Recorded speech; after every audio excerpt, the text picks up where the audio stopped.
Oh man, the tube is not going to like this one. Therefore, I don't know what channel this video will be uploaded on, if any.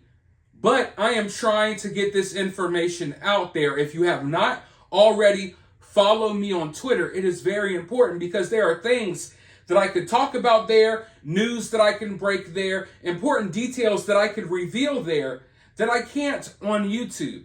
But anyways, as most of you all already know, in Nashville, Tennessee this morning, there was another school incident. We will just call it an incident because I'm trying to get this video uploaded to YouTube, but you know what type of incident I'm talking about. The type of incident that seems to take place like every freaking day in this country. But I noticed something very early on. There was a hesitance, a reluctantness to reveal the identity of the person who carried out this incident, if you will. Now, of course, this incident happened at a Christian school, which immediately made me think maybe they were targeting Christians. Maybe it's that type of attack. But I tried to wait to really figure out what was going on, but they would not release the identity of the suspect for the life of them. Now, I initially heard reports that the suspect was a he. It was a man. And then it quickly changed to no, this was a teenage girl, which kind of blew my mind because I've never heard of a female doing something like this in my life. I'm sure there are situations that have happened in the past where a female did something like this. I'm just saying that in my life, out of everything that I've heard about and looked into, I've never seen a female do something like this. But then the news changed the story again. It went from being a he to being a teen girl to now they were reporting that it was a 28-year-old female. So I was wondering, why is this all over the place? Because usually when the suspect matches a certain description, or maybe the suspect belonged to a certain political party, there is no hesitance in releasing the suspect's name and releasing the suspect's social media accounts and all of that. They put it all out there for you, but when it's hard to find out who the suspect is, that's kind of already telling. It lets you know, oh, the suspect must not fit into the agenda that they usually try to push when it comes to situations like the one that happened in Nashville. So I started doing some digging. I realized that the SWAT team and law enforcement, they were searching this particular home in Nashville. I looked up the owner of that home. I looked into the residents of that home, and I came across a name by the name of Audrey Hale. So I find the name Audrey Hale.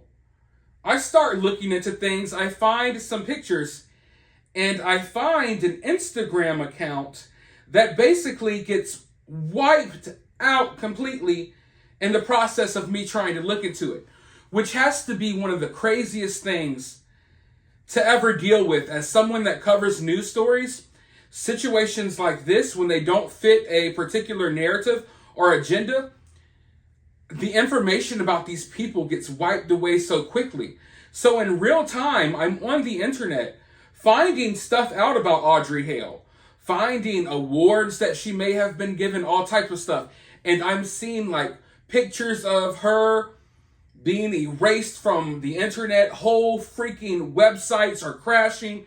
It's really weird, okay? So, this Audrey Hale, I noticed, identifies as a dude.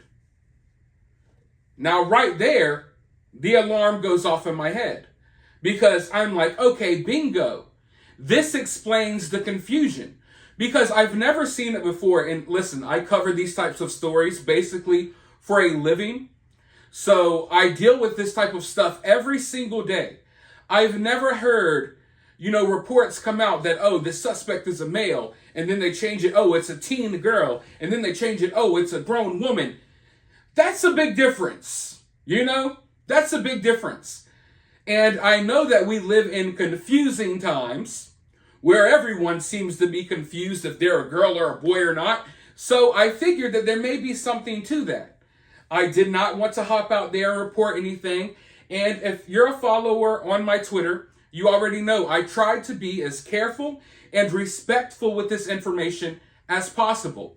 I sat here for going on 2.5 hours knowing the suspect's name, identity, address, former employers, everything. Patiently waiting for it to be confirmed by official sources. Because I want to be careful. We see it happen too much, and like I said, I do this for a living. I see people falsely accused on the internet all the time. Also, the internet is weird, so every time there's a situation that happens like this, people put up fake pictures and memes pretending that that's the suspect. Like, I don't know if you all are familiar with who Sam Hyde is. People often use a picture of Sam Hyde and they act like he's the suspect in mass casualty events like the one we saw this morning. So there's a lot of people online that have no life and they try to trick people into stuff. It gets weird, okay? It's hard to navigate. It's extremely hard to navigate. So I'm sitting back, patiently waiting for them to report some real news and tell the people who this person actually is. But it just feels like the news is never coming. And luckily, the internet does what it does. The internet starts digging. They find out who the person is. The information starts spreading like wildfire, and the mainstream media is literally forced. The mainstream media was literally forced to go ahead and reveal who the suspect was. Make no mistake about it. There were people on the scene, regular people on the scene where they were searching this home that were already talking to neighbors. They were already confirming the identity of the suspect. Mind you, the mainstream media was doing everything it could to ignore the elephant in the room. They were trying to buy time because they wanted this person's internet history scrubbed before they ever revealed who this person was. And we all know why. We all know why. If it was something else or someone else that fit a certain agenda, their name and face would be plastered on every single news website and every newspaper. It would be everywhere and it would be talked about for weeks on end. They are going to try to make this story completely disappear because the reality is, regardless if they will tell you or not, Christians were targeted. Christian kids were targeted by a radical gender ideology. How can I even explain it without freaking YouTube going crazy? Christians were targeted by someone who has been radicalized by gender ideology. Make no mistake about it. That's what's happening here. That is the motive. We don't have to sit around and scratch our heads. Oh, I wonder why this happened. We know why it happened. We know the motive. A grown woman who likes to think of herself as a man got upset that there are new laws being passed. And mind you, these people are freaking out about these new laws and bills that are being passed that are there to protect kids. They're freaking out like it's the end of the world because parents don't want their kids around drag queens, and parents don't want their kids reading certain weird books in school, and they don't want their kids overly sexualized by these freaking weirdos. So what happens is, this person got upset by all of this stuff that's been going on, and they tried to retaliate. We could sit here and pretend like we don't know what happened all freaking day. I'm sure the news will try to cover this up, but that's what happened here. That is what happened here. And things like this are going to happen more often. That's what sucks. But at the same time, I think it's important to acknowledge that most situations we see like this don't involve a trans person, and they don't involve a person that's confused with their gender. So what's the real problem? The real problem is mental health issues. We could sit here and we could argue about other things all day. We know they want to make this about the firearms. I understand. Everyone feels differently about that. Feel how you want to feel about that. That's fine. The reality is, mental health problems are the root of this issue. Simple and plain. And most people who have been radicalized by the gender ideology mob, who run around acting like they're the different gender, or they pretend that they're cats and dogs and furries and other stuff, most of those people have mental health issues. Let's just call it what it is, cut and dry. So what we have here in America is a mental health crisis that everyone's going to ignore because everyone's going to fight over the guns. Everyone's going to fight over what gender this person was and how this person identified. And no one's going to focus on the mental health issues. And that's really sad to me because we constantly see situations like this happen, but everyone shies away from the real conversation. But as far as this particular situation goes, I feel like it's only going to get worse. We have this portion of our society that has completely gone off the rails. They have completely lost it. We all know it. A lot of us are afraid to acknowledge it. I'm not. But we have a portion of our society that has gone completely and utterly off the rails. And instead of people acknowledging that, trying to nip the problem in the bud, what we're doing is we're treating this certain portion of our society, we're giving them special treatment. We're coddling them. It's like we are changing our actual reality in order to appease these people. But you're never going to appease these people because the reality is these men who want to be women will never be women, and these women who want to be men will never be men. You could be as nice as you want to be. You could give these people all of the privileges in the world. It's never going to change that fact. Therefore, things will never be good enough for them.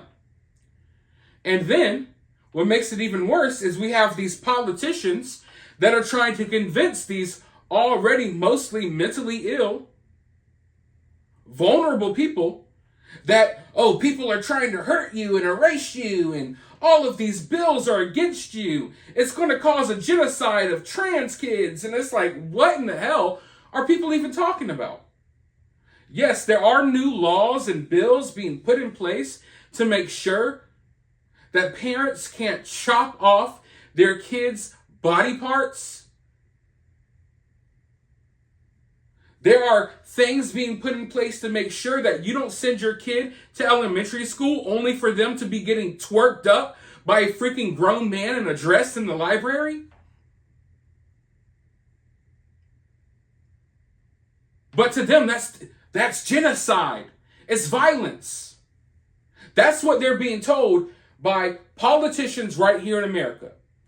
That words are violence. This is violence. They're trying to erase you. They're trying to harm you. When in reality, all people want to do is protect their kids. No one cares what these people do with their lives, as long as they're not bothering kids.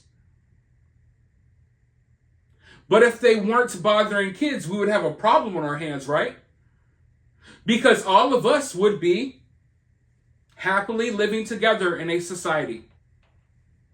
No one had a problem with people who acted like they were men or women and drag queens. No one had an issue with any of that. It's been going on for years. The only thing that changed is they started targeting kids. That's why people are upset. It's that plain and simple. Leave kids alone and people will leave them alone. But they don't want us peacefully coexisting. They don't want us peacefully living together in harmony. So what they do is they rattle the cage. They throw out some stuff that is completely preposterous. So then they could play victim. Because the victim mentality is what drives America right now. Being a victim is better than being a billionaire, if you will. More people in America are striving to become victims than they are striving to become successful.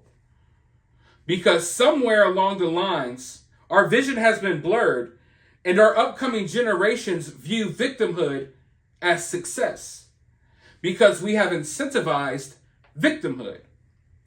So the powers that be realized that we as a society, we grew to be more accepting. We didn't care what these people were doing. These people didn't care what we were doing. So they introduced something so radical, like drag queen shows for kids. So you could be like, hey, wait, no, I'm not okay with that. And then they could call you a bigot. And then they would convince this group of people that they are being discriminated against. That's what they want. The reality is, the LGBT community, no one cared anymore. No one cared anymore about what they were doing. And that's the problem. Because a lot of these people are the powers that be, at least, they want there to be a narrative here. They want there to be a narrative about hatred and intolerance. When in reality, no one cared. We have gotten to a point in our society where everyone was coexisting until they introduced all this, oh, we got to push this stuff on your kids. So make no mistake about it. I don't think this is something that just occurred naturally. I think this is something that is being pushed on purpose to further divide us. And so a certain portion of our society could claim, once again, that they're being discriminated against. It's insane. But that's where we're at in this country. Things are only going to get worse. I have a lot more information about Audrey Hale. It's on my Twitter account. I'll be sharing more. Maybe I'll make another video. I'm not so sure. Because YouTube absolutely despises videos like this when you actually speak some truth. But let me know your thoughts about all of this down in the comments below. While you're down there, hit the thumbs up, hit the subscribe, ring the notification bell, and I'll talk to you all in the next video.